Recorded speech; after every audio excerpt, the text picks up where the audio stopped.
Quero saudar a todos com a paz. Hoje eu trago o título Perigo da ausência de problemas. Em Juízes, capítulo 18, versículos 1, 2, 7, 8, 9 e 10.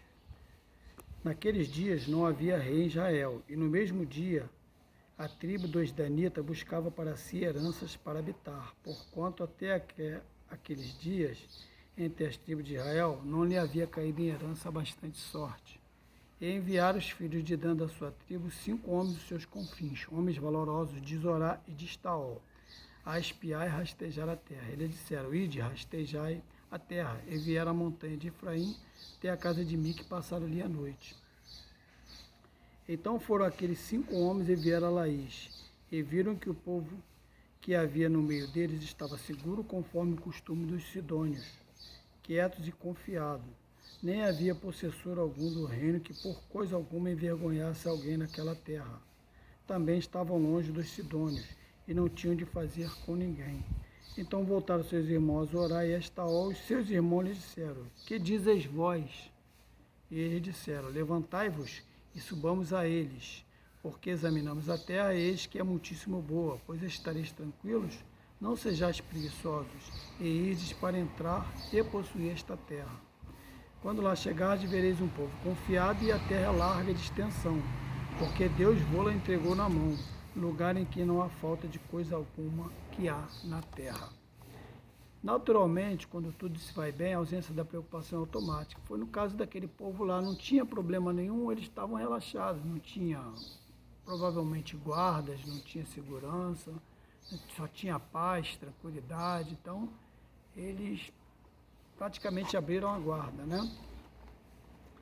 A preocupação é sinônimo de prevenção. Então, quando a gente se preocupa, a gente se previne, né?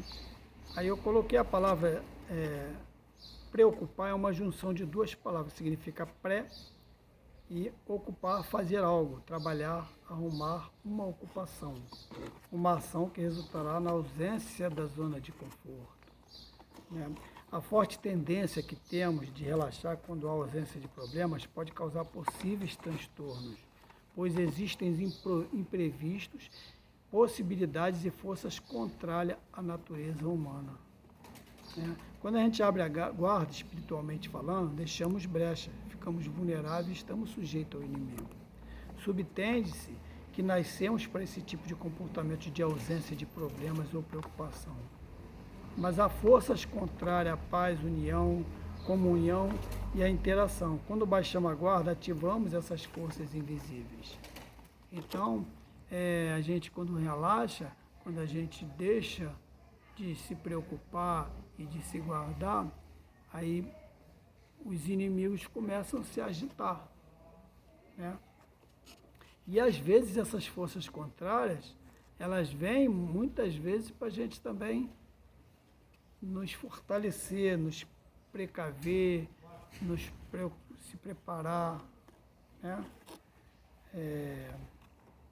Ela pode surgir esse efeito contrário. Às vezes o efeito dela é de prejudicar, mas ela vai fazer com que a gente saia da zona de conforto, a gente comece a enfrentar o inimigo. A gente reage, né? A gente começa a querer nos proteger. Quanto à preparação para não abrirmos a guarda em nossas tendências ao relaxamento, foram impostas regras, instruções, limitações e ordenanças e leis. É o que Deus fez. Deus sabendo que se a gente ficar relaxado, se a gente ficar na zona de conforto, a gente tende a cometer um monte de erro. Então Deus criou essa estratégia, vamos dizer assim, essa forma de nos travar para que a gente não caia na desgraça. Então ele colocou as regras, as instruções dele, as limitações, as ordenanças dele, as leis, né?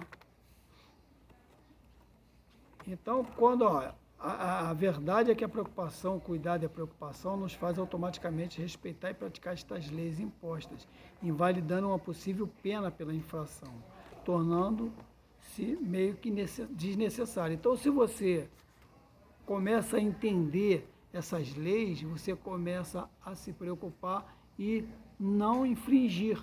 Então, ela passa a não ser preocupação para a gente, porque a gente quer andar certo, a gente quer andar de acordo com a vontade de Deus.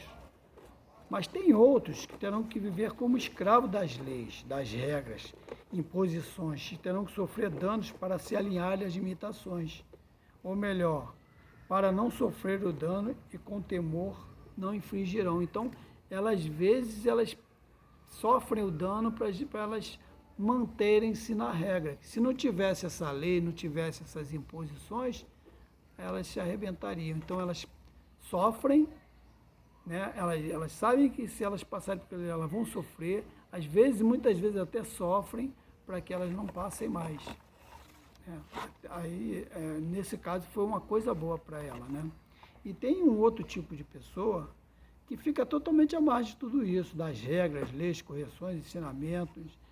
Elas não estão nem aí, mas elas acabam ficando responsáveis pelas próprias consequências das suas atitudes, né? Se você olhar lá, tem Romanos 7, capítulo 7, versículo 15 a 19, fala sobre isso. Então, nós temos esses três tipos de pessoas, né? As precavidas, que levam a vida consciente das limitações dos seus direitos e deveres. Temos as que necessitam das regras e correções para andarem na linha. E temos as que não são sujeitas às limitações, restrições ou correção, levando a vida de qualquer jeito e, com isso, sofrendo danos irreparáveis. Essas pessoas que não querem saber de Deus, não querem saber das imposições de Deus, não querem saber das leis, não têm temor a Deus, fazem do jeito que elas querem. Só que há caminhos que para o homem parecem perfeitos e o seu final acaba sendo destruição e morte. Porque nós, na realidade, não sabemos o que é bom para a gente, mas Deus sabe. Deus é Deus. A vontade de Deus é boa, perfeita e agradável. Mas a nossa vontade é satisfazer a nós mesmos. E muitas vezes, quando você acha que você pode fazer as coisas sem que Deus intervenha, você corre sério risco. Quero deixar essa palavra e espero que tenham colaborado de alguma forma e que nós possamos ver qual desses três tipos de pessoas nós nos encaixamos e, de preferência, aquelas que não necessitam completamente da lei para fazer as coisas certas, e sim usar a lei como aliada, né? Agradeço pela oportunidade. Não esqueçam de dar aquele joinha, aquele comentário. Tiver alguma dúvida, na medida do possível a gente vai tirando, né? E espero aí que vocês compartilhem e falem com as pessoas para acessar esse canal, tá bom? E a gente fica aí com essa palavra e aguardo vocês na próxima. Fiquem com Deus em nome de Jesus. Um abraço.